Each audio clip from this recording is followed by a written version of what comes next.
رب العالمين والعاقبة للمتقين والجنة للمؤمنين والنار للمشركين والصلاة والسلام على سيد الأنبياء والمرسلين خاتم النبيين والأشرف المكين الأشجع المتين حبيب إله العالمين المخاطب بطه وياسين والملقب برحمة للعالمين أبي القاسم محمد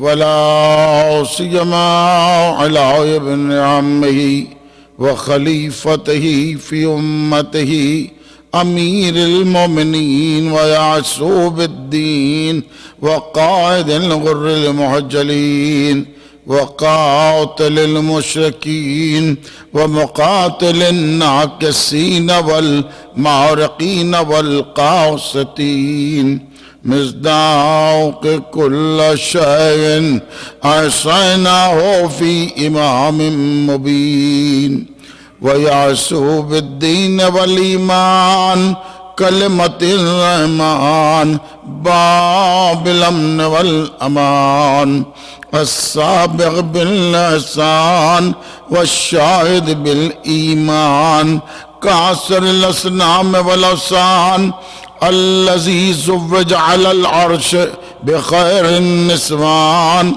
مصداق مرج البحرين يلتقيان والإمام المختار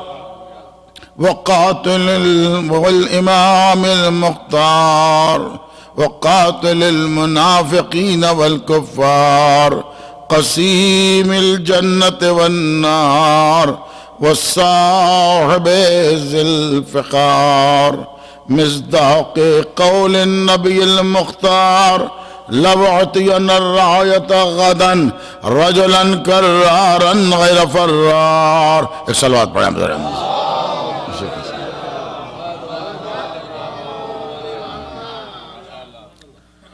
والإمام المظفر وشجاع الغضنفر قاسم طوبى وصقر أبي شبير وشبر قال باب الخيبر ساقيا الحوض الكوثر الذي سمته أمه حيدر ومزر العجائب ومزر القرايب ومفرق الكتائب ونقطة دائرة المطالب الذي حبه فرض على الحاضر والغائب أسد الله الغالب الغالب على كل غالب المطلوب لكل طالب إمام المشارق والمغارب مولانا مقتدانا وهادينا الإمام النجم الثاقب علي بن أبي طالب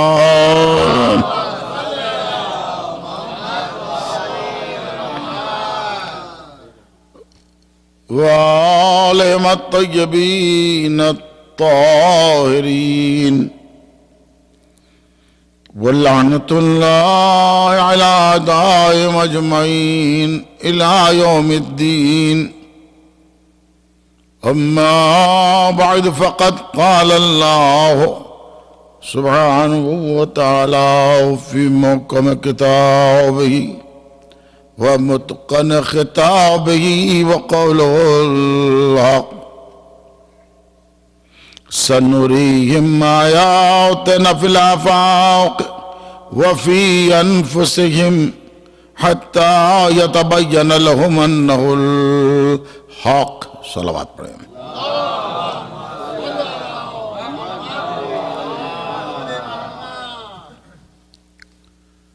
بزم ہستی میں شمع حق روشن کرنے والا ارشاد فرماتا ہے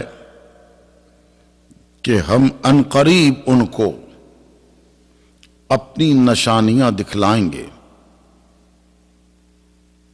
اطراف و اکناف عالم میں بتلائیں گے، فی الآفاق، اور ان کے نفسوں میں بھی بتلائیں گے، وفی انفسہم حتی یتبین لہم، اس قدر بتلائیں گے، ایسے ظاہر کریں گے کہ اس سے واضح ہو جائے گا، ثابت ہو جائے گا کہ وہ حق ہی حق ہے۔ صلوات پڑھیں آخر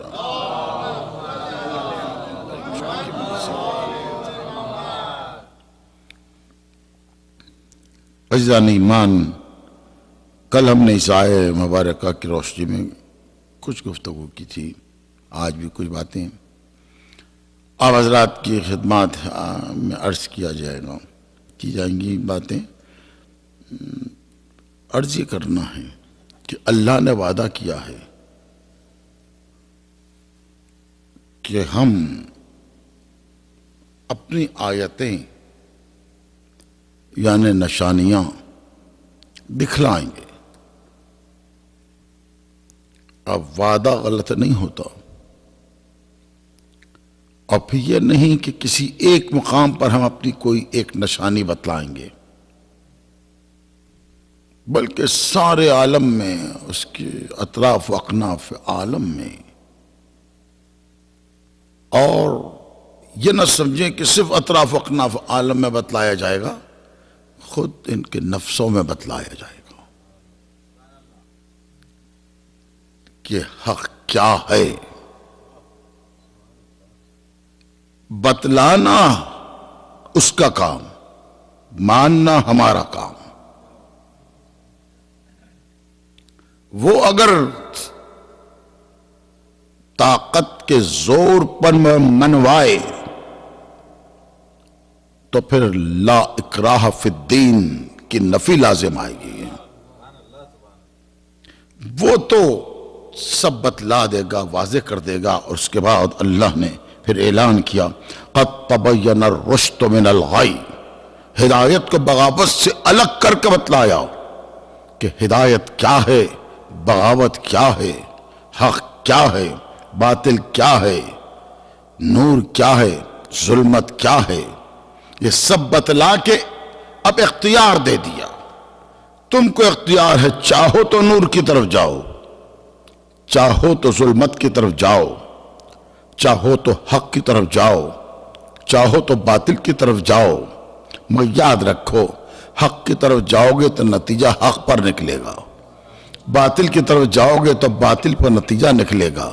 یہ تمہارے لیے، یہ تمہاری ذمہ داری ہے، ہماری ذمہ داری نہیں ہے، بتلانا ہمارا کام ہے۔ ہاں اگر خدا اس طرح سے بتلاتا کہ انسان سمجھنے سے معذور ہو جاتا، سمجھ نہ سکتا،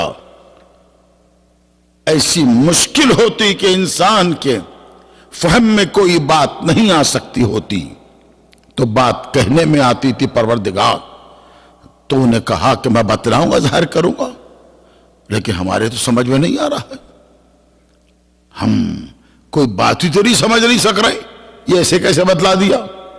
تو بندوں کی حجت خدا پر لازم بھی آ جاتی، اس لیے لطفاً خدا پر لازم ہوا، لطفاً دیکھیے خدا پر لازم ہوا یا خدا پر واجب ہوا، یہ کہنے کی عام طور پر جرات ہم نہیں کر سکتے ہیں، اس لیے کہ وہ واجب الوجود ہے، لہذا اس کے احترام کو قائم رکھتے ہوئے جو بات لازم ہے وہ کہی جائے، کہنا پڑے گا لطفاً، وہ اس کا کرم ہے، لطف ہے کہ اس کے ذریعے وہ باتوں کو ہم تک پہنچائے گا۔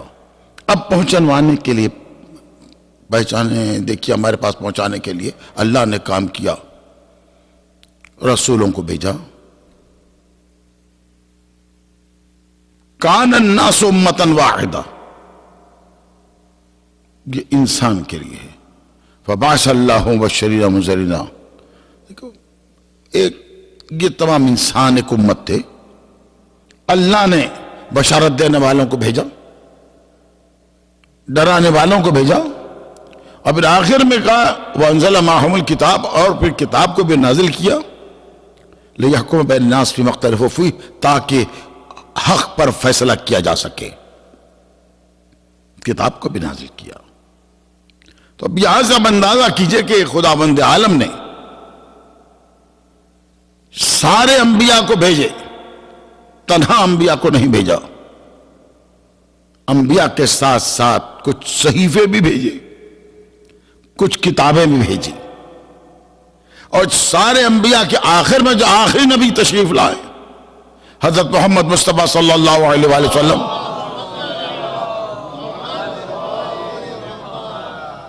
تو چونکہ سب سے بلند نبی تھے لہذا سب سے بلند کتاب تھی۔ سرکار دو عالم میں آدم سے لے کر حضرت عیسیٰ تک کی ساری فضیلتیں سمٹی ہوئی تھیں، اسی طرح اس قرآن میں سارے علوم سمٹے ہوئے آئے جو معجزہ محمدی نبوت کا بنا ہوا ہے، ساری چیزیں اس میں موجود ہے۔ اب آپ غور کریں، سرکار دو عالم 11 ہجری میں دنیا سے تشریف لے گئے، یثرب کی زمین پر محو خواب ہو گئے۔ کیا سرکار دو عالم نے قرآن کو یوں ہی چھوڑ دیا اور چھوڑ کر قرآن کو اکیلے چھوڑ کر چلے گئے؟ حضور اگر قرآن کو تنہا چھوڑ کر جانا درست ہوتا تو پھر قرآن تنہا آ جاتا۔ قَدْ جَاءَكُم مِّنَ اللَّهِ نُورٌ وَكِتَابٌ مُبِينٌ، تمہارے پاس اللہ کی جانب سے نور بھی آیا اور کتاب مبین بھی آئی۔ تو نور سے مراد نور محمدی ہے، نور محمد و آل محمد علیہ السلام ہے۔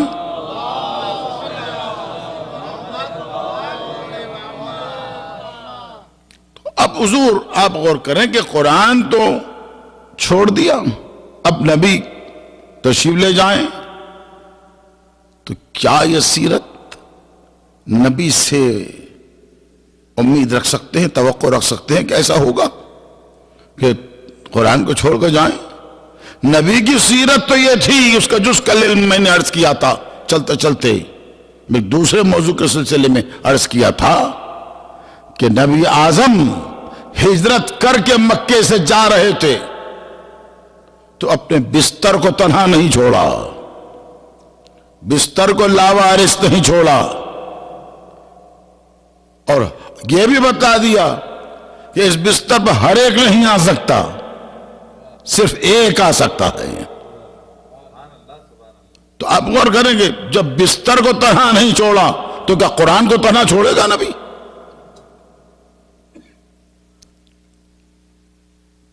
قرآن کو تنہا نہیں چھوڑا، اعلان کیا انی تارکن فیکم الثقلین کتاب اللہ و عطرتی، میں تمہیں 2 چیزیں چھوڑے جاتا ہوں بڑی وزنی ہیں،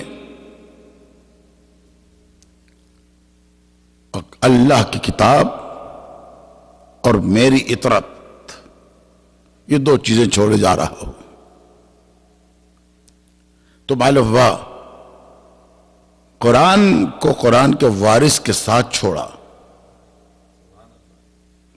تو جب قرآن کو قرآن کے وارث کے ساتھ چھوڑا تو اس کا مطلب یہ کہ آج قرآن باقی ہے، لہذا وارث بھی باقی ہے۔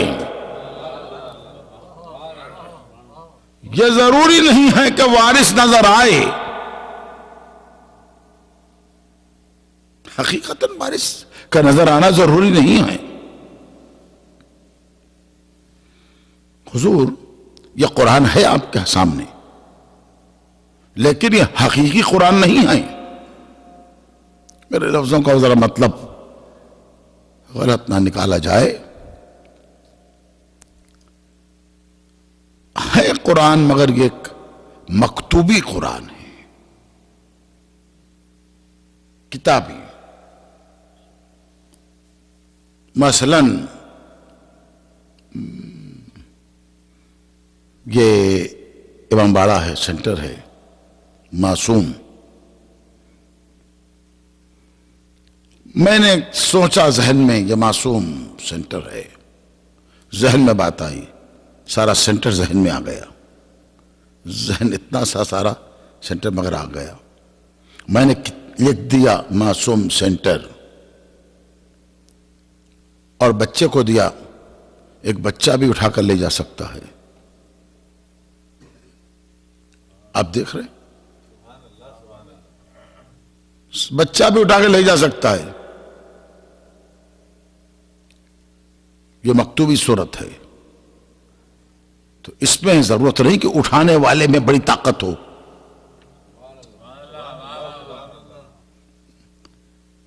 معصوم سینٹر اتنا بڑا ہے، ایک چھوٹا بچے کو لکھ کے دیا، بچہ اٹھا کے لے جا رہا ہے. آپ معصوم سینٹر میں بیٹھے ہیں، مجھے سن رہے ہیں، یہ وجود حقیقی کہلا رہا ہے. تو اب اس سینٹر کو کوئی اٹھا لے، سارا مجمع یہاں بھرا ہوا ہو، اس کے باوجود یہ سینٹر اس کو اٹھائے نہیں جا سکتا. کیوں؟ اس لیے کہ یہ وجود حقیقی ہے. وجود حقیقی کا وزن ہر ایک برداشت نہیں کر سکتا. ایک سلوات پڑھیں آپ حضرات.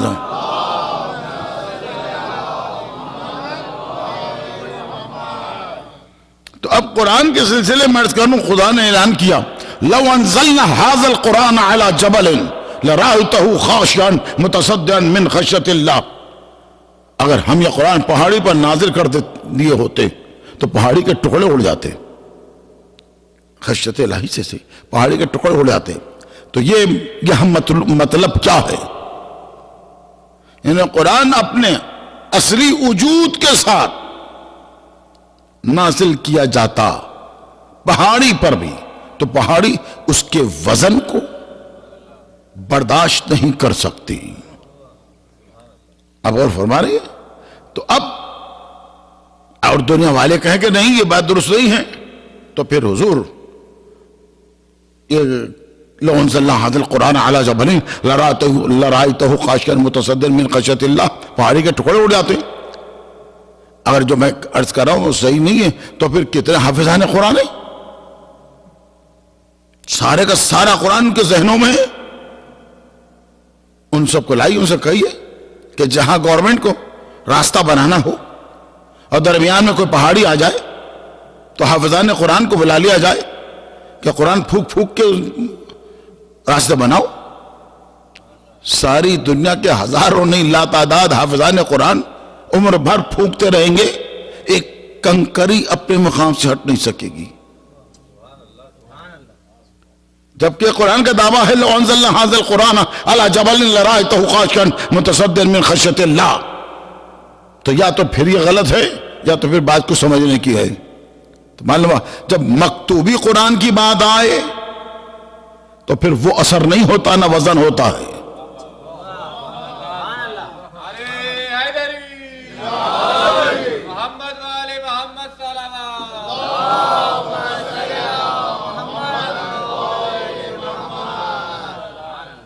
اور حقیقی قرآن کی بات آئے تو ایک آیت بھی سنبھلے نہیں سنبھلے گی، ایک آیت بھی برداشت نہیں کر سکے گا. وہ جلالت ہے. تو جیسی جلالت اس قرآن میں ہے، مقابل میں وہی حامل قرآن یا وارث قرآن ہوگا جس پر یہی جلالت ہو. تو صلوات پڑھیں آپ حضرات.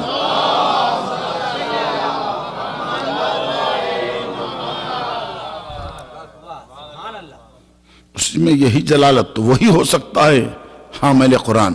دیکھیے حقیقی حامل قرآن ہونا اور ہے، گلے میں قرآن کا لٹکا لینا اور ہے.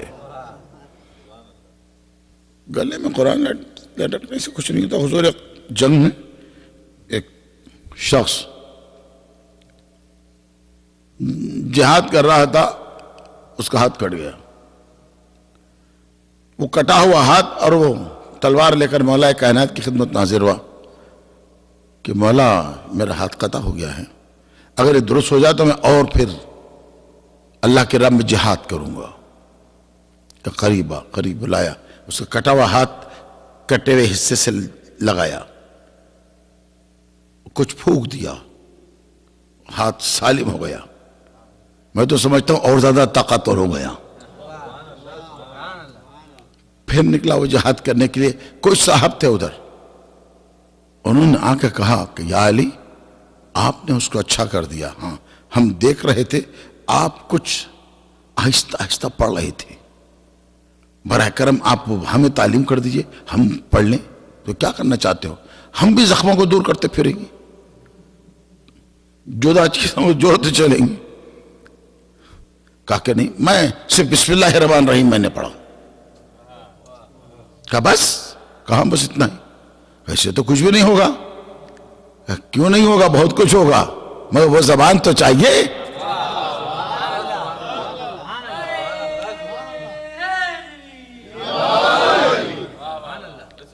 دیکھیں بسم اللہ الرحمن الرحیم کو جب نقطہ بائے بسم اللہ کی زبان ادا کرے تو اثر کیسے نہیں ہوگا؟ یا پھر بات کو پلٹا کے عرض کروں، بسم اللہ الرحمن الرحیم کلام اللہ ہے، اور لسان اللہ کے ذریعے جب ادا ہو جائے تو اثر بھی پیدا ہو جائے۔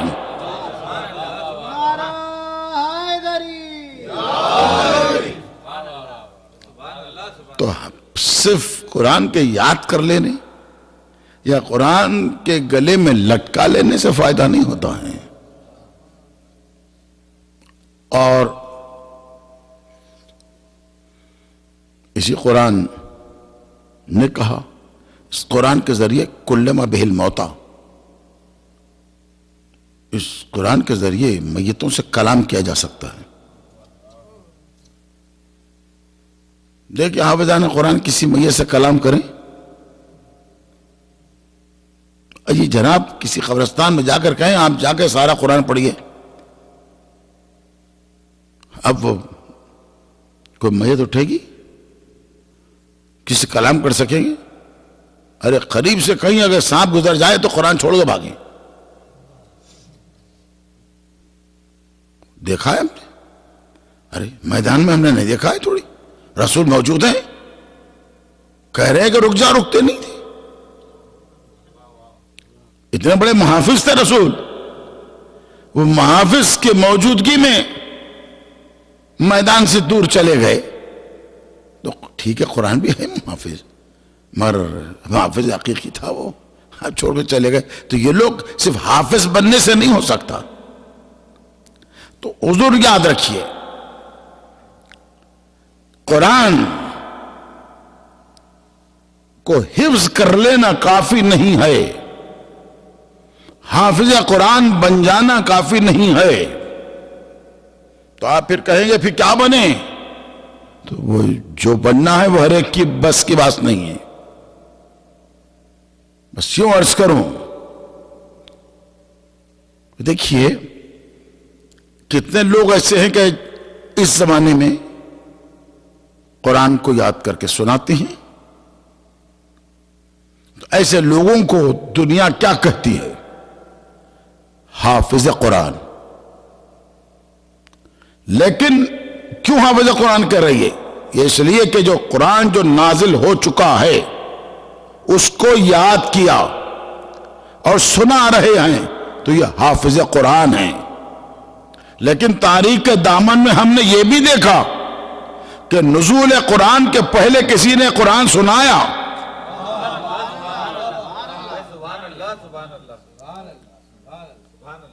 کعبے سے نکلتے ہی ارے 4 دن کا بچہ رسول کی گود میں آئے، نور نے نور کو دیکھا، سلام و پیام چلے، اور اس کے بعد صحف انبیاء سابقہ جتنی کتابیں تھیں وہ سب کی تلاوت کر دی، سب ہو چکا۔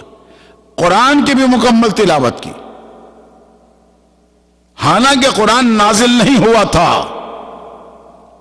نزول قرآن کے پہلے قرآن کو سنایا تو 2 حصے الگ الگ ہو گئے۔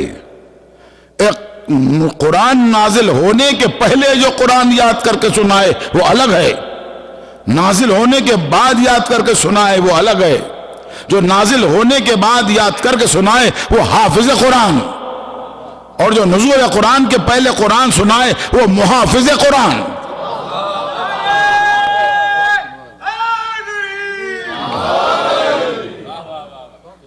اب اس کا بھی اپنا اپنا مقدر ہے، اپنی اپنی قسمت ہے۔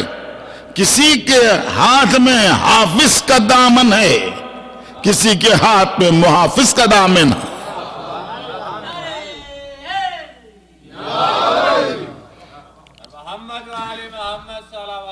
اللہ صلی اللہ علیہ وسلم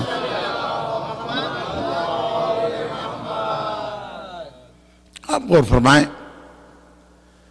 یہ قرآن وجود حقیقی اثر رکھتا ہے. جو حقیقت میں وارث قرآن ہو، حامل قرآن ہو، اس پر کم از کم ویسا ہی اثر ہوگا. اس کو نہ کوئی پہاڑی روک سکے گی، کوئی مانے درمیان میں آ کر اس کی نگاہ کو روک سکے گا، نہ کوئی اس کی عظمت کا حقیقی پتہ دے سکے گا. اس لیے کہ قرآن کی حقیقی عظمت کا پتہ کوئی عالم دے نہیں سکتا. حقیقی عظمت کا پتہ یا حقیقی عظمت کا وزن وہی جانے جو محافظ قرآن ہے، اور قرآن جانے کے محافظ قرآن کا وزن کیا ہے. یہ آپ ہم کیا جانیں کہ محافظ قرآن کا وزن کیا ہے. ہمارے 12 امام ہیں،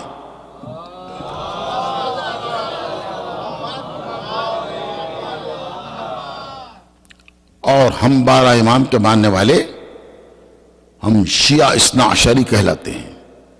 ہمارا نام کیا ہے؟ شیعہ اثنا عشری. ہم 12 امام کے ماننے والے شیعہ ہیں، اور اس پر ناز ہے کہ ہم شیعہ ہیں. ایسا نہیں کہ ہم کیوں شیعہ بن گئے، الحمدللہ شیعہ ہیں، اور خدا ہم کو اس شیعت پر باقی رکھے. یہ وہ شیعت ہے، معمولی بات نہیں حضور کہ یوں ہی مل گئی آپ کو شیعت. یہ وہ شیعت ہے کہ بڑی قربانیوں کے بعد آپ تک پہنچی ہے. اس کو باقی رکھنا آپ کا کام ہے. اور یہ اتنا اس قدر بلند مذہب ہے کہ ان شیعوں کے ساتھ شامل ہونے کے لیے اولو العزم پیغمبر حضرت ابراہیم بھی دعا کرتے ہیں پروردگار مجھے شامل کر دے. اور آواز آتی ان من شیعتہ ابراہیم، ابراہیم بھی شیعت ہی ان کے شیعوں میں شامل. کس کے؟ کہ علی کے شیعوں میں شامل. علی کی عظمت کا پتہ کیسے چلے جن کے شیعوں میں العظم نبی ہو، ابراہیم خلیل جن کے شیعوں میں شامل ہو. تو آپ سمجھے وہ شیعہ ہیں. آپ اس شیعت کی حفاظت آپ پر لازم. اور ٹھیک ہے شیعہ آپ ہیں، اور شیعت کے جتنے لوازمات کہا جائے اس پر عامل ہیں، مگر یہ جو آپ تک جو شیعت پہنچی یہ امانت پہنچی ہے. بڑی قربانیوں کے بعد امانت کے لیے حکم ہے کہ پھر اس کو پہنچایا جائے. یہ امانت آپ تک آئی ہے، اب آپ اپنی نسلوں کے لیے منتقل کیجئے.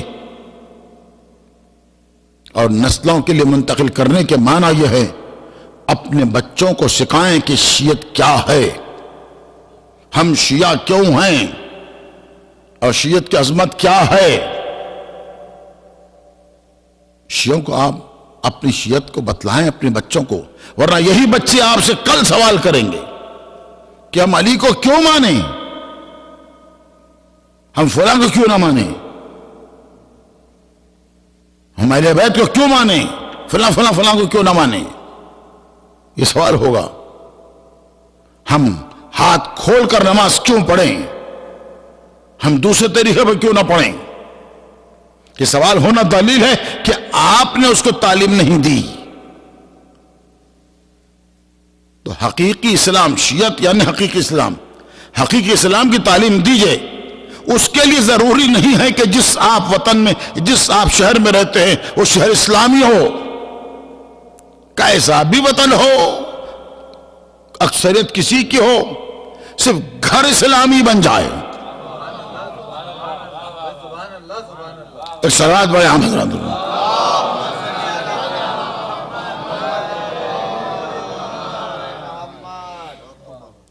گھر اسلامی ہو جائے تو بس اس کے بعد کوئی ضرورت نہیں کچھ کرنے کی. خود بخود اب جو ماں کی گود سے پلے گا بچہ اسلامی بن کر نکلے گا. مگر اس سے غلط فہمی یہ پیدا نہ ہو جائے اسلامی کہنے سے کوئی جماعت اسلامی کی بات کر رہا ہوں میں. حقیقی اسلام یعنی شیعہ مذہب، یہ حقیقی اسلام ہے. ماں کی گود سے تعلیم ملے. ایک صاحب سے میری گفتگو ہو رہی تھی، میں عراق سے واپس ہو رہا تھا. وہ زمانہ جب کہ شپ میں آتے تھے، وہ شپ میں آ رہے تھے، بہت سے حضرات تھے بڑی بڑی داڑھی کے ساتھ جو واپس ہو رہے تھے. بصرے سے بمبئی کے درمیان وہ شپ چلتا تھا، اور بصرے سے آ رہے تھے لوگ، درمیان سے کہیں سوار ہوئے. تقریباً 30-40 کا گروپ تھا. اب ہم بیٹھک تھی، ہمیں 24 گھنٹے تو اسی میں رہنا ہے، کچھ نہ کچھ گفتگو چاہیے. میں نے یہ ظاہر نہیں کیا کہ میں عقیدہ کیا ہے. مجھ سے پوچھا بھی کہ آپ کا مسلک کیا ہے؟ کہ میرا مسلک تحقیق. کاہے کی تحقیق؟ کہ اس لیے کہ اسلام میں دیکھ رہا ہوں کہ 1300 سال سے بہت سی چیزیں بدل گئی ہیں، تو میں تحقیق کر رہا ہوں سچائی کیا ہے اور اس کے بعد کیا کیا باتیں گڑی گئی ہیں وغیرہ. ایسی باتیں ہوتی نہیں. تو ان کو یقین ہو گیا یہ کہ میں شیعہ نہیں ہوں. ہو نہ ہو یہ بھی کوئی سنی ہوگا، مگر یہ ہماری طرح بڑی داڑھی والا نہیں ہے، یہ چھوٹی داڑھی والا ہے. تو انہوں نے کہا کہ دیکھیے آپ نوجوان ہیں، میں ایک تجربے کی بات کہہ رہا ہوں، اس پر نگاہ رہے. تحقیق کیجیے آپ اپنے کتابوں کی، مگر نگاہ رہے. کبھی بھی یہ شیعوں کا بھروسہ نہیں کرنا چاہیے. کہ کیوں بھائی؟ کیا یہ لوگ بددیانت ہیں؟ کیا یہ لوگ قتل کرتے ہیں؟ میں نے تاریخ میں تو دیکھا کہ یہ قتل ہوتے ہیں، یہ قتل کرتے نہیں ہیں یہ لوگ. نہیں، میں یہ نہیں کہہ رہا ہوں. ان کے ساتھ زیادہ دن تک اگر رہیے گا تو ذہن کو پلٹ دیں گے یہ لوگ. تو میں نے کہا پھر یہ اس کے معنی بڑے قابل ہوتے ہیں شیعہ لوگ؟ نہیں، قابل نہیں، بہت تیز ہوتے ہیں. تو کیا سنی لوگ بہت ہی کیا غبی ہوتے؟ کچھ نہیں بھائی، وہ بڑی تیزی کے ساتھ. بات یہ ہے کہ ان کے پاس محرم آتا ہے تو ایک مجلس کے نام سے ایک سلسلہ رہتا ہے. ہر روز ایک کوئی نہ کوئی ان کا عالم آ کر پڑھتا رہتا ہے. ہر سال ان کو نئی چیز معلوم ہوتی رہتی ہے. تو اور ہمارے پاس کچھ ہے ہی نہیں. تو نتیجہ یہ کہ ہم لوگ پیچھے رہ جاتے ہیں. وہ ہر سال تازہ میٹر لے کے آ جاتے ہیں، تو ہمارے لوگ مقابلہ نہیں کر سکتے ہیں. تو غیر جو آپ کا دشمن ہے وہ ان مجلسوں کی اہمیت کا قائل ہے.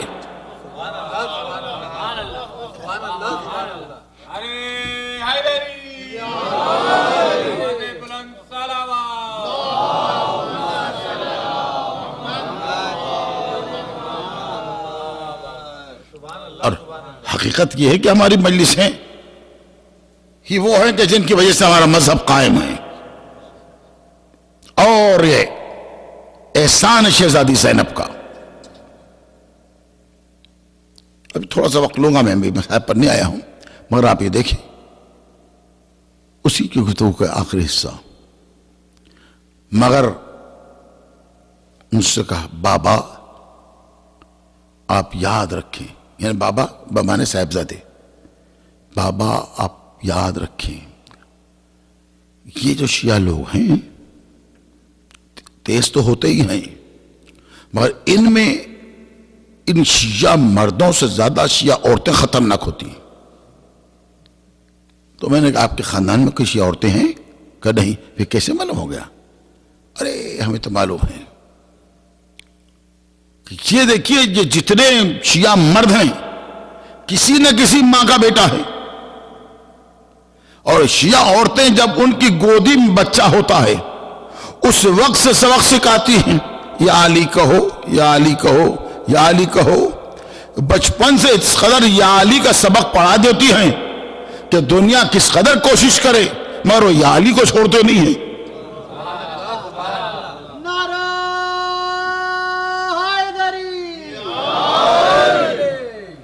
تو اس نے مطلب یہ ہوا کہ ماں ہی ہے جو بچوں کو تعلیم دیتی ہے۔ یہی وجہ دیکھیے آپ، آج ترقی یافتہ دنیا میں اسپیس پہ جا کر آنے والے بھی کبھی ایک دوسرے کو یہ نہیں کہتے کہ تمہاری فادر ٹنگ کیا ہے، تمہاری پیدری زبان کیا ہے، تمہارے باپ کی زبان کیا ہے، سب کہیں گے مدر ٹنگ کیا ہے۔ مدر ٹنگ کیوں کہتے ہیں؟ اس لیے کہ ماں کی گود مدرسہ ہے، جو زبان ماں کی گود میں سیکھتا ہے وہ باقی رہتی ہے۔ تو ان ماؤں پر ہمارا سلام کہ جو بچپن میں گودی میں رکھ کر کہا یا علی کہو، یا نقش کل حجر، یعنی پتھر پر جو نقش ہوتا ہے وہ مٹتا نہیں ہے، بچپن میں ماں جو سکھا دے وہ مٹ نہیں سکتا۔ اسی لیے ماؤں پر ماؤں کی بڑی ذمہ داری ہے اور بڑا اجر بھی دیا گیا ہے۔ باپ کے پیر کے نیچے جنت نہیں کہا، ماں کے قدموں کے نیچے جنت کہا۔ مطلب یہ نہیں ہے کہ کوئی جنت ایک ایسا ایک بلڈنگ ہے اس کے اوپر ماں کا قدم رکھا ہوا ہے، ایسا نہیں ہے۔ مطلب یہی ہے ماں کے کہنے پر چلنا، ماں کی اطاعت کرنا، ماں کے خلاف نہ جانا، ماں کے اشارے پر چلنا سیدھے جنت میں پہنچا دیتا ہے۔ اور بہت سے وجوہات ہیں، میں ایک کی وجہ عرض کرتے آگے بڑھا ہوں۔ تو عزیزان ایمان، شیعہ مذہب اس میں یاد رکھیے ایک طریقہ یہ ہے کہ ہم ہر مجلس میں مسلسل واجبات پر گفتگو کریں۔ میں نہیں کہہ رہا ہوں کہ واجبات پہ گفتگو نہ کی جائے، صرف واجبات، مثلا نماز ہے 17 رکعت تو سب کو معلوم ہے، وہی تو نہیں دہرایا جا سکتا، بہت سے حقائق بیان کرنا ہے۔ تو ان مجلسوں میں مسائل بھی بیان ہو، وسائل کا بھی ذکر ہو۔ وسائل وسیلے کی جمع ہے، وسائل کا بھی ذکر ہو، اہل بیت کا بھی ذکر ہو، علی کے فضائل بھی بیان ہو، علی کے شجاعت بھی بیان ہو۔ لوگ کہتے ہیں کہ جنگ بیان کرنے کی ضرورت نہیں، خیر علی کے فضائل جنگ میں محدود نہیں ہیں، بہت ہیں فضائل، علی کے فضائل تو لامحدود ہیں، مگر علی کے فضائل بیان کرتے رہو، اور خصوصیت کے ساتھ علی کی بہادری کا ذکر، علی کے شجاعت کا ذکر کرتے رہو اس قوم میں۔ اگر قوم سے علی کے ذکر کو یا علی کے فضائل کو یا علی کے شجاعت کو روک دیا جائے یا ذکر نہ کیا جائے یا سنایا نہ جائے تو قوم میں بزدلی پیدا ہو جائے گی۔ ہم ہیں عدد میں کم ہیں، قلت میں ہیں، لہذا اگر اس میں بہادری رکھنا ہے تو پھر بہادر کا ذکر لازم ہے۔ ہم کسی بزدل کے ماننے والے نہیں ہیں کہ اس کا ذکر نہ کیا جائے، ہم اس بہادر کے ماننے والے ہیں جس کی بہادری کے چرچے تو آسمان پر بھی ہیں۔ تو عزیزان ایمان، اپنی مجلسوں میں یہ ساری چیزیں رکھیں، کسی بھی قیمت پر علی کو نہ چھوڑیں، کسی بھی انداز میں۔ ٹھیک ہے، بہت سے لوگ نکلے ہیں آج کل، کوئی کہتا ہے کہ یہ علی کہنا بدعت ہے۔ سوچیے آپ، اگر نوجوان منچلے بگڑ جائیں تو پوچھ لیں گے جا کر کہ رسول کے زمانے میں کیا اتنی بڑی داڑھی ہوتی تھی؟ اتنی بڑی داڑھی جو گھٹنوں تک آ جائے وہ رکھنا جائز؟ یا علی کہنا بدعت؟ ارے یا علی، اوہو، خدا کے ساتھ ملا رہے ہیں، شرک، نعوذ باللہ۔ یا علی کہنا کفر، یا علی کہنا ناجائز، یا علی کہنے سے مذہب سے نکل جاتا ہے انسان، یا علی کہنے سے اسلام سے دور ہو جاتا ہے۔ کہنے والے کہیں گے. ان سب کی باتیں سننے کے بعد مختصر جواب دیجئے. وہ کہے یا علی کہنا بدعت ہے، آپ کہیے یا علی. یا علی کہنا حرام ہے، کہیے یا علی. یا علی کہنا ناجائز ہے، کہ یا علی. یا علی اسلام سے خارج کر دیتا ہے نعوذ باللہ، کہ یا علی. ایمان سے دور ہو جاتے ہیں، کہ یا علی. اب یا علی یا علی یا علی کہتے رہو. ایک مثال دوں تو میری بات واضح ہوگی. مثال کا دیکھیے، اب ایک معکوس مثال دے رہا ہوں. فرض کیجئے کہ کوئی شخص مسلسل کہہ رہا ہے یا فرعون یا فرعون یا فرعون یا فرعون، تو اب دنیا والے کہیں گے نا ارے یا فرعون کہہ رہے ہو مشرک. پھر یا فرعون کہے کافر. پھر کہا یا فرعون کہ اسلام سے خارج، یا فرعون کا مرتد، یا فرعون کا نجس. جو بھی کہتے جائیں، جتنے لفظ صرف کر دیں آپ، وہ جواب میں صرف یا فرعون یا فرعون یا فرعون کہے گا. آپ کیا کریں گے؟ آخر میں تنگ آ کے کہیں گے کہ خدا تیرا حشر بھی فرعون کے ساتھ کرے.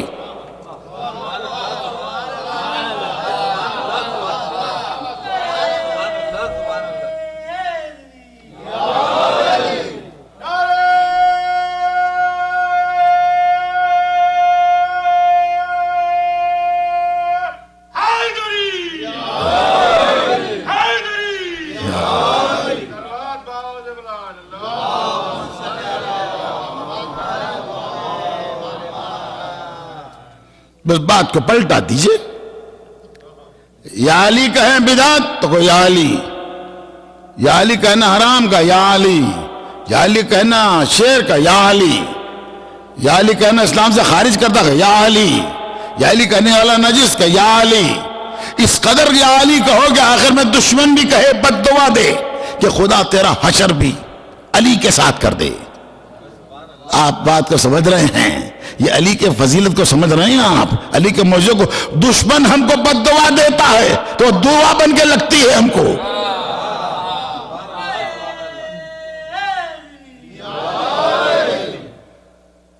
علی کا معاملہ ہے، اس میں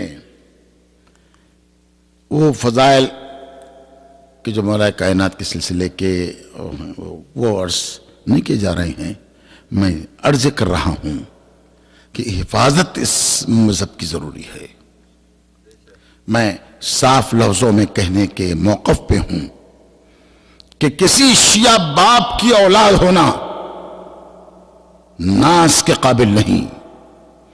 کسی شیعہ ماں کی گود میں پل جانا یا شیعہ ماں کا دودھ پی لینا ہی کافی نہیں ہے، بلکہ شیعت پر دم توڑنا،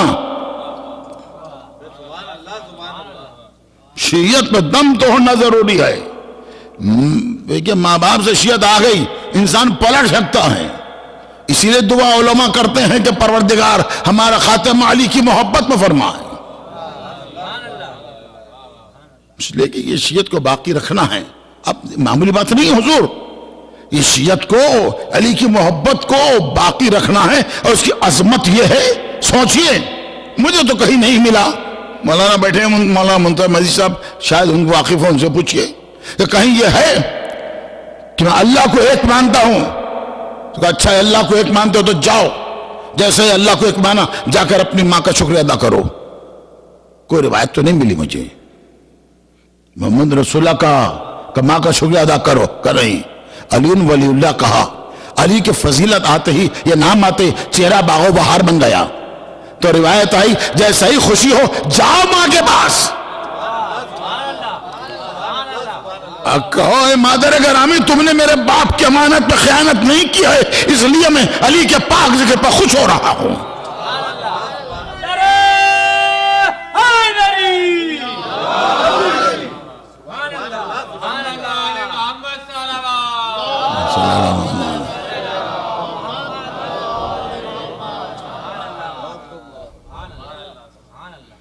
اور اب مولا کائنات کا ذکر بہرحال عبادت ہے، وہ عبادت نہیں کہ جو خدا قبول کرے، یہ وہ عبادت ہے جس کو خدا نے پہلے ہی سے قبول کر لیا۔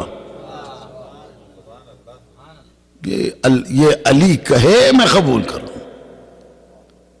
اور بات بھی یہ ہے حضور آپ ذرا سوچیں، بعض لوگ کہتے ہیں جب دیکھیں یہ لوگ، یہ علماء، یہ امام والے، یہ ذاکرین، یہ خطبہ علی علی کرتے رہتے ہیں، ہر معاملے میں علی، ہر منبر پر علی، تو وہ کیا کریں؟ آپ بتائیں، علی کے مقابل میں کوئی دوسرا نام ہو؟ ارے کوئی نام ہو؟ ارے جناب وہ نام کیا بتاؤں میں؟ منبر رسول، یہ یہاں بھی ادب سے بیٹھا جاتا ہے، بلند نام لینا چاہیے یہاں پر۔ تو علی کے مقابل میں کوئی ہے نام جو لیا جا سکتا ہے؟ کوئی نام نہیں ہے، نہ کوئی ذات ہے علی کے مقابل میں تو جس کو لا کے کہا جائے علی کو چھوڑ کے ان کو مانو۔ ہم آج بھی تیار ہیں نعوذ باللہ علی کو چھوڑ کے ماننے کے لیے، مگر لائیے علی جیسا کوئی؟ علی جیسا تو کہاں لائیں گے؟ علی کے غلام جیسا نہیں لا سکتے ہیں،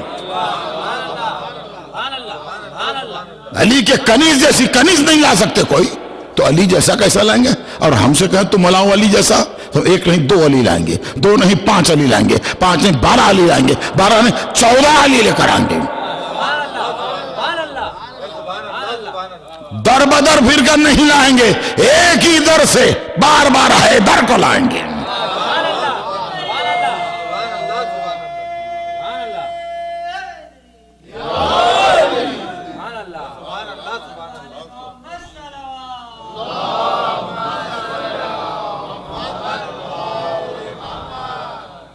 اختتام کی طرف آتے ہوئے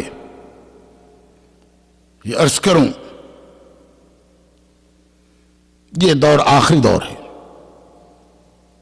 حضرت کے ظہور کا دور، ظہور قریب ہے۔ کسی کو نہیں معلوم کہ حضرت کب ظاہر ہونے والے ہیں، آپ کے میرے آخری امام۔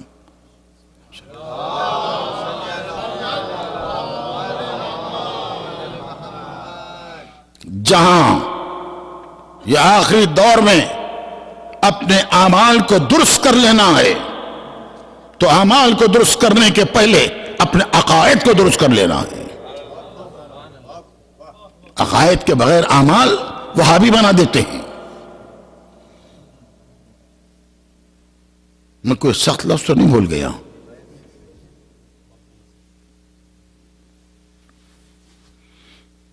بہرحال کیا بتائیں، یہ لفظ اس قدر بدنام ہو گیا ہے۔ الحمدللہ یہ لفظ، یہ اسم ہمارے شیعوں کے لیے نہ کبھی کہا گیا، نہ کہا جا رہا ہے، نہ کبھی کہا جائے گا۔ یہ پست نام جو ہے اس سے شیعوں کی نسبت ہو ہی نہیں سکتی، اس لیے کہ یہ علی کے ماننے والے ہیں۔ علی کا ماننے والا وہابی نہیں ہوتا، بوترابی ہوتا ہے۔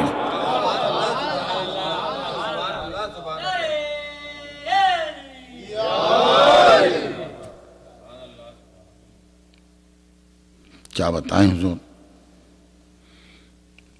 حج کے لیے جانے کے لیے کہا واجب ادا کرنے جاؤ، وہ ستا کا اذیت دے دے کر حیران کرتے ہیں۔ ایسا لگتا ہے کہ وہاں جتنے داڑھی والے ہیں بڑی بڑی، ان کا کام ہی یہ ہے، مقصد حیات یہ ہے کہ حاجی کو لوٹ کر کھائیں، اس کی چمڑی کھینچ دیں، قدم قدم پر سجدہ نہ رکھو، مفاتی نہ رکھو، یہ دعا نہ رکھو، وہ دعا نہ رکھو۔ ارے بھائی ہم اگر خراب کام کر رہے ہیں، حرام کام کر رہے ہیں، ہم جہنم میں جائیں گے؟ ہماری قبر میں تم آؤ گے؟ نہ تم ہماری قبر میں آئیں گے انشاءاللہ، نہ ہم تمہاری قبر میں جائیں گے۔ ارے تم کو جہاں جانا ہے وہاں جائیے، ہم کو جہاں جانا ہے وہاں جائیں گے۔ ہم پہلے ہی سے ہمارا راستہ بھی معین، منزل بھی معین ہے۔ میں کیا کریں کہ سرکار دو عالم کے قدموں کے نیچے کی خاک نے، سرکار دو عالم کے قدموں کی برکت نے جب ان کو آئل دے دیا تو دماغ سڑ گیا۔ کل تک کے یہ ریگستانوں میں گدھے پر بیٹھ کر کھجور کھا کے جانے والے آج جبکہ سرکار دو عالم کے قدموں کی برکت میں آئل مل گیا تو اپنے گدھوں کو بھی بھول گئے، اب کیڈیلاک پہ نکل پڑے ہیں۔ مگر جو دے سکتا ہے وہ واپس لے بھی سکتا ہے۔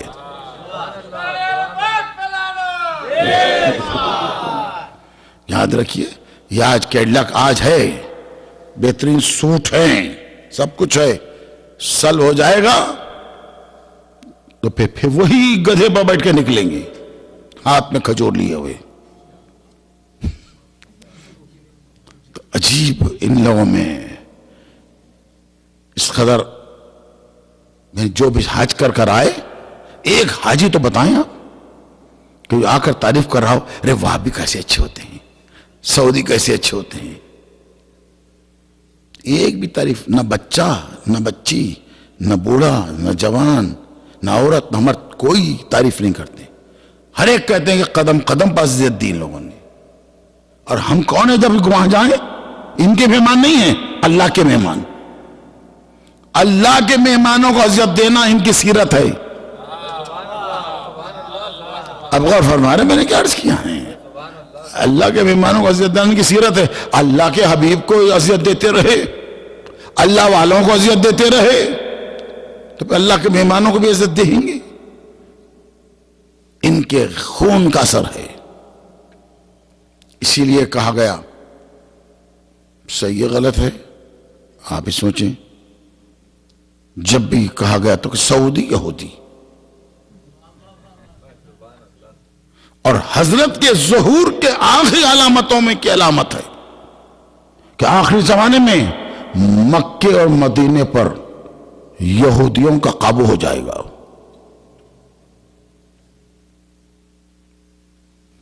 اب آپ سوچیں، اب جو حکومت کرنے والے ہیں کون سے ہیں نہیں معلوم، کیا مذہب ہے ان کا، بہرحال جو بھی ان کا عقیدہ ہو، ان کا قابو ہے مکے پر۔ ہیلی کاپٹر میں محافظت ہوتی ہے کہ کعبے کو دیکھ رہے ہیں، حجاج کو دیکھ رہے ہیں، حج کو دیکھ رہے ہیں، ارکان کو دیکھ رہے ہیں، حفاظت کر رہے ہیں۔ ہیلی کاپٹر میں کون ہیں؟ عجیب بات ہے، بڑی بڑی داڑھی زمین پر ہے، اور ہیلی کاپٹر میں یا کرسچن ہے یا یہودی ہے، وہ حفاظت کرنے کعبے کے اوپر پھر رہے ہیں۔ اور قرآن کہہ رہا ہے انما المشرکون نجس فلا یقربوا المسجد الحرام، مسجد حرام کے قریب بھی جانے نہ پائیں، یہ نجس ہیں۔ آپ قرآن کی بھی ان کی اہمیت نہیں ہے۔ عزیزان ایمان، اب ضرورت ہے انتظار کی۔ ہمارے عقیدے سے ہٹ کے بھی عرض کر رہا ہوں، ان وہابیوں سعودیوں کا وجود بتلا رہا ہے کہ ایک آئے اور ان سے نجات دے، ہم کو نہیں، مذہب کو بچائے، شیعت کو بچائے۔ وہی آ سکتا ہے کہ جو شیعت کا محافظ ہو، جو قرآن کا محافظ ہو، وہی آ سکتا ہے، انشاءاللہ وہی آئے گا۔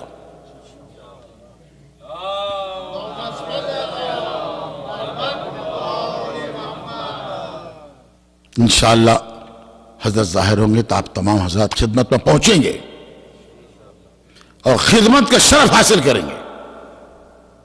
میں ایک چھوٹی سی بات عرض کروں کہ لازمی خدمت کے شرف حاصل کرنے کے لیے ایک بات عرض کروں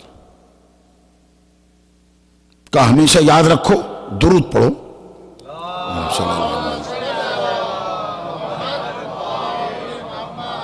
اللہم صلی علی محمد وعلی محمد، یہ درود ہو گیا۔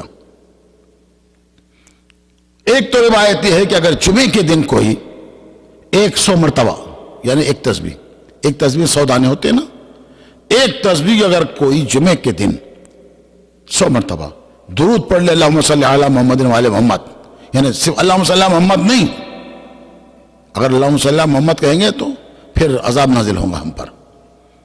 رسول کو ابھی آل سے جدا نہ کیجیے گا،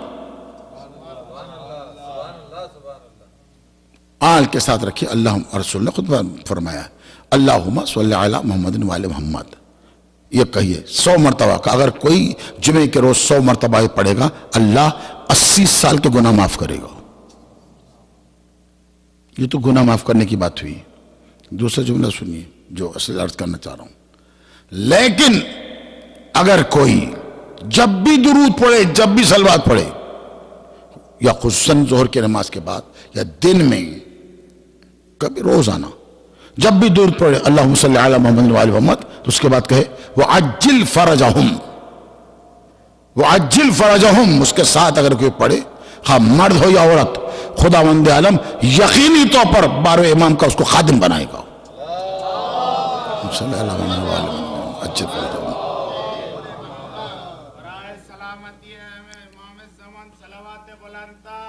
اللہ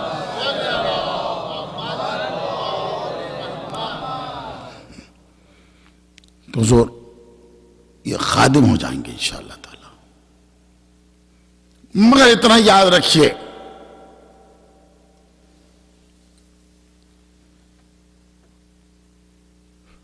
ناصر ہونے کے بعد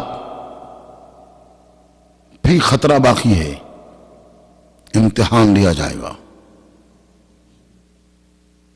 ناصر بننے کے بعد امام کے ساتھ ہیں آپ، اس کے بعد بھی امتحان لیا جائے گا. اس لیے دعا کریں کہ ہر قدم پر ہمیں کامیابی دیں اور حضرت کی خدمت پہ ہم حضرت سے اپنا رخ نہ پھیریں. وہ ساری تفصیلات مجھے نہیں عرض کرنی ہے، وقت ہو چکا ہے. حضرت ظاہر ہونے کے بعد چلیں گے کعبے سے. ابتدا میں 313 آدمی جمع ہوں گے، خروج کریں گے 10,000 آدمی ہوں گے، وہاں سے بڑھتے چلے جائیں گے. وہ ساری تفصیل شام ہوتے ہوئے عراق وارد ہوں گے. میں سمجھتا ہوں تاریخ کی قیامت خیز جنگ کوفے اور نجف کے درمیان ہوگی. یہاں کتنے لوگ ہیں ایسے کہ جنہوں نے زیارت کا شرف حاصل کیا ہے. بہرحال خدا بند عالم سب کو مولا کی زیارت کا شرف عطا کرے. جب آپ جائیں تو اس وقت آپ ذرا سے یاد کریں کہ جب نجف سے نکل کر کوفہ جائیں یا کوفے سے نجف کی طرف آئیں، یا وہ چوراہا کہ نجف سے شہر سے باہر نکل کر بائیں طرف رستہ جاتا ہے کربلا کا، وہاں سے آپ دانی طرف اور کچھ آگے بڑھ جائیں، اس کے بعد دیکھیں تا حد نگاہ ریگستان ہی ریگستان ہے، ریت ہی ریت ہے. یہ ذہن میں لانی چاہیے. اور روایت مل رہی ہے حضرت سب سے بڑی جنگ وہاں کریں گے. اتنا شدید مقاتلہ ہوگا، اتنی تلوار چلے گی، اتنا خون بہے گا کہ اس ریگستان میں خون کے اندر کشتی چل سکے گی. یہ نازک موقع یہ ہے. اس موقع پر ایک گروپ نکلے گا اور حضرت کی خدمت میں آ کر جسارت کرے گا، میرے لفظوں میں جسارت کرے گا کہ آقا اے امام زمانہ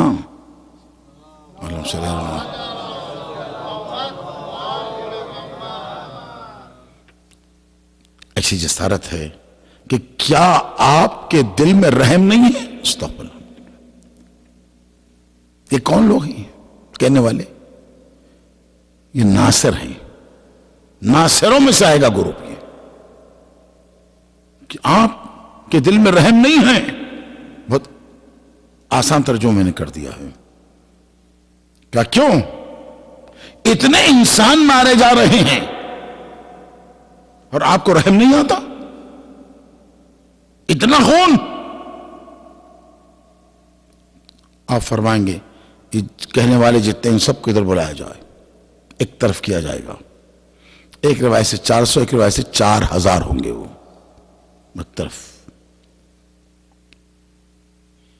اس کے بعد خود ایک مقام پر تشریف لے جائیں گے، آپ کے کیسے سے کوئی چیز نکالیں گے جس سے خون بہے گا.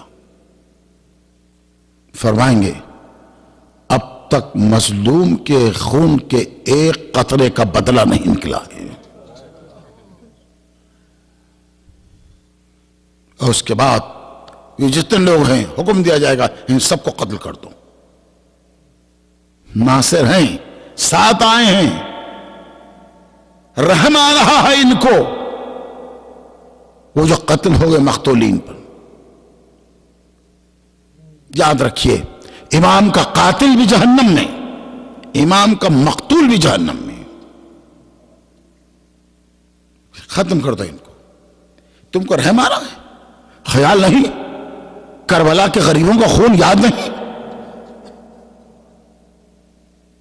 ایک دن میں 72 لاشیں نکل گئے. فاطمہ کا چمن ویران ہوا، ایسا ویران ہوا کہ پھر بسا نہیں. بے خطا بے قصور معصوم بچے کو تیر مارا گیا. کربلا کے سارے واقعات ہیں، آپ دیکھیں ان کا بدلہ.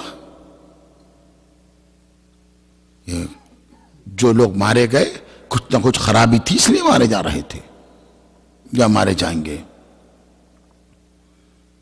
تو میرا عرض کرنے کا مقصد یہ ہے، مصائب پر میں آ چکا. امام کے قریب بھی آنے کے بعد اپنے ایمان پر قائم رہنا ضروری ہے. اسی لیے ایمان کو بچپنے سے مضبوط بناؤ. دم بھی توڑ دیں تو دم نکل جائے مگر ایمان نکلنے نہ پائے.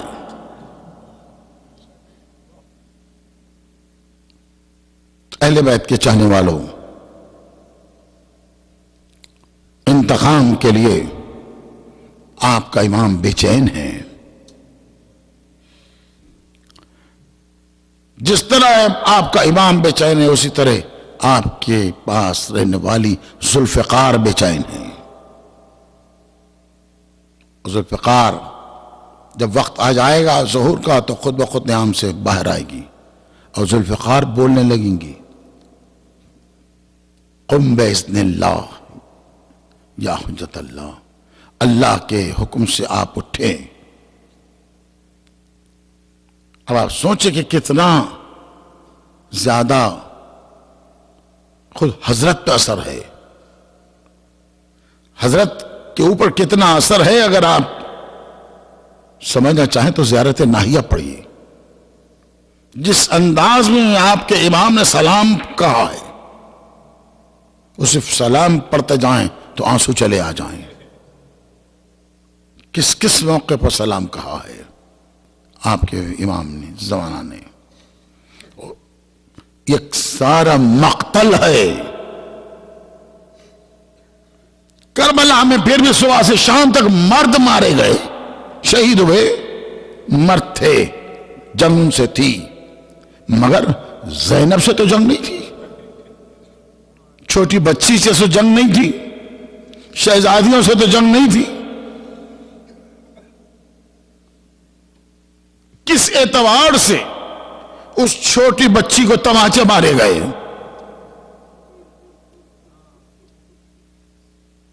کوئی تاریخ نہیں بتا سکتی، کوئی عالم پڑھ نہیں سکتا، کوئی خطیب بتلا نہیں سکتا کہ شام غریباں سے زندان شام تک یہ بچی کو کتنے تماچے لگے. بے شمار تماچے لگے. البتہ اتنی روایتیں مل رہی ہیں کہ ہر تماچے پر بچی آواز دیتی چچا عباس، چچا عباس. کتنی مرتبہ بچی نے پکارا ہوگا. کیا عالم تھا بچی کا، 4 سال کا سن، 4 سال کے سن میں اتنے مصائب۔ اسی قدر حسین اس بچی کو چاہتے تھے، سینے پر سلاتے تھے۔ دربار یزید میں یزید نے پوچھا یہ چھوٹی بچی کون ہے جو بار بار اپنے رخسار پر اپنے ہاتھ رکھ رہی ہے اور اپنے گلے کے اوپر ہاتھ رکھ رہی ہے؟ شمر نے بڑھ کر کہا ہاذی سکینہ بنت الحسین، یہ حسین کی بیٹی سکینہ ہے۔ کہا اچھا ادھر آؤ، سنا ہے کہ سکینہ تمہارے بابا تم کو بہت چاہتے تھے۔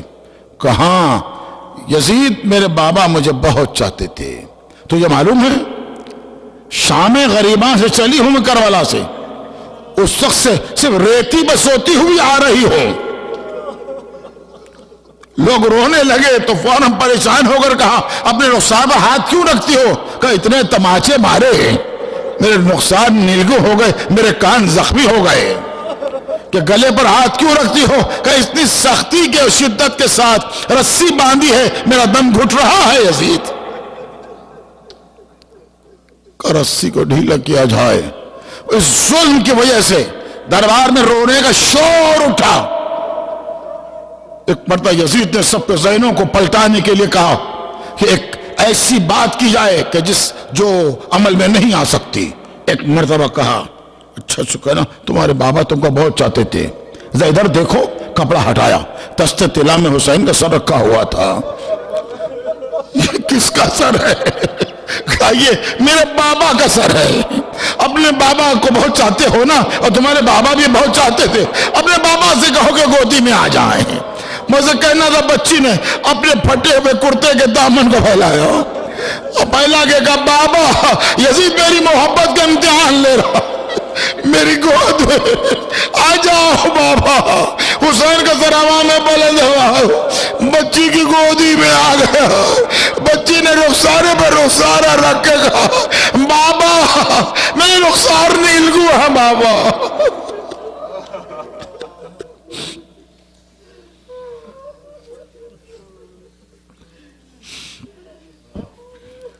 مجلس کو تمام مگر میں سمجھتا ہوں اس بچی کا ذکر آیا، ننھی شہزادی کا، بہت مصیبتیں اٹھائیں بچی نے، شاید ہی وجہ ہو۔ دیکھیے بزرگوں کے یعنی اہل بیت کے گھرانے کی جو بزرگ بیویاں ہیں نا، ان کے نام کی مجلسیں اتنے نہیں ہوتی، مگر کم سن بچی کے نام کی مجلس زیادہ ہوتی ہے۔ سکینہ بی بی کی کیوں بچی کے نام کی مجلس زیادہ ہوتی ہے؟ میرا خیال ہے شاید یہ وجہ ہے کہ تماچے بہت کھائے ہیں، ساری دنیا میں ہر تماچے پر مجلس ہو رہی ہے۔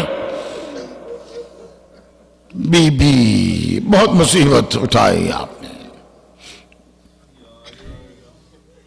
آپ دیکھیں امام حسین جب تشریف لے گئے، آخری جو وصیت کی زینب میری بچی کا خیال رکھنا، میرے بعد اس پر بڑا ظلم ہوگا، میری بچی میرے سینے پہ سونے والی ہے۔ امام حسین نے یہی کہا، ہر منزل پر شہزادی زینب نے بچی کی حفاظت کی۔ کتنے تازیانے لگے، خدا کی قسم ہمیشہ ذکر ہوتا ہے تماچوں کا، کبھی یہ بھی سوچئے کہ کتنے تازیانے لگے بچی کو، میں اس منزل پر آ نہیں سکتا کہ کتنی زخمی تھی یہ بچی۔ تازیانوں کا احساس کرنا ہے تو شہزادی کے غسل کو دیکھو، پشت مبارک پر خون سے کرتا چسپیدہ ہو گیا تھا، اس پہ نہیں عرض کر سکتا۔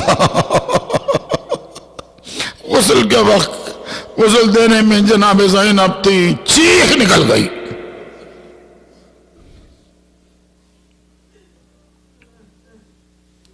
اور پھر یہی بچی رہائی ملی، جانے لگی جناب زینب۔ مجلس کیا، ماتم ہوا، پرسہ ہوا، قافلہ چلا تو کہ بیٹا سجاد میری بچی اکیلی ہے، ذرا قبر پر لے چلو۔ قبر پر آئیں، اونٹ کو بٹھایا گیا تو زینب نے اپنے آپ کو گرا لیا، تیزی سے بچی کی قبر پہ آئیں، دونوں ہاتھ رکھے، کہا بیٹی میں جا رہا ہوں، میں جا رہی ہوں بی بی، چچا کے لیے کچھ کہنا ہو تو کہو، بابا کے لیے کچھ کہنا ہو تو کہو، میں یہاں دعا کروں خدا آپ کو شام کی زیارت نصیب کرے، آپ وہاں جانا تو اس سید کی بات کو یاد کرنا۔ شہزادی نے اس کے بعد پلٹ کے کہا شام کی ذرا عورتوں کو بلاؤ۔ شام کی سب عورتیں آئیں تو کہا اے شام کی بیویوں میری بچی اکیلی رہ گئی ہے، تو کو جب بھی فرصت ملے چلے آنا، میری بچی کی قبر میں بیٹھی رہنا۔ آج تک بچی کی قبر پر عورتیں آ کر بیٹھی رہتی ہیں، خاموش بیٹھتی ہیں، چلی جاتی ہیں، پھر دوسری عورتیں آتی ہیں، پھر چلی جاتی ہیں۔ یہ زینب کے جملے ہیں جو عمل بنے ہوئے ہیں۔ بس مجلس کو تمام کرو۔ خدا حافظ بی بی کہا کربلا آئیں، بس کربلا میں 2 مرتبہ شہزادی کا ذکر ہے، اسی پہ مجلس تمام کروں گا۔ اپنے بھائی کی قبر پر آئیں، امام حسین کی قبر پر اپنے رخسار کو رکھا، آواز دی بھائی حسین تمہاری بہن زینب آئی ہے۔ بھائی تمام فرائض میں نے انجام دیے، اور کیا کیا مصائب میں نے برداشت کیے، میں عرض نہیں کر سکتی بھائی آپ نے میرے حوالے بچی کو کیا تھا، کیا کروں آپ نے خود بلا لیا، بچی تڑپ تڑپ کے زندان میں مر گئی، بہت شور رونے کا، روتی جا رہی تھی، حسین کی قبر کا اوپر کا حصہ زینب کے آنسوؤں سے بھیگ گیا تھا۔ بس جس جملے کے لیے میں نے زحمت دی آپ کو اس پر میں پہنچا۔ 3 دن تک شہزادی اپنے بھائی کی قبر پر عزاداری کرتی رہی، روتی رہی، شہزادیاں ماتم کرتی رہی۔ 3 دن بعد کہا بیٹا سجاد میرے عباس کی قبر کدھر ہے؟ عباس کی قبر کی طرف لے کر چلے۔ میرا بھائی بڑا غیرت دار تھا، عباس کی قبر پر آئے، امام حسین کی قبر پر آئی تھی تو رخسارہ رکھ دیا تھا، مگر عباس کی قبر پر آئی تو دونوں ہاتھ رکھ دیے، اور ایک مرتبہ کا عباس میں زینب آئی ہوں، عباس تم سن سکو گے؟ میں سناؤں تم سن سکو گے میرے غیرت دار بھائی؟ بس 2 جملے میں کہوں گا۔ عباس کی قبر ہلنے لگی تو ہی جملہ میں، پہلا جملہ عباس تمہاری بھتیجی مر گئی، عباس ہر تماچے پر تم کو یاد کیا، اس کو دفن کرنے والا کوئی نہیں تھا، عباس میں دربار میں گئی، میرا بازو میں رسی بنی، عباس کی قبر ہلنے لگی، اچھا عباس خدا حافظ۔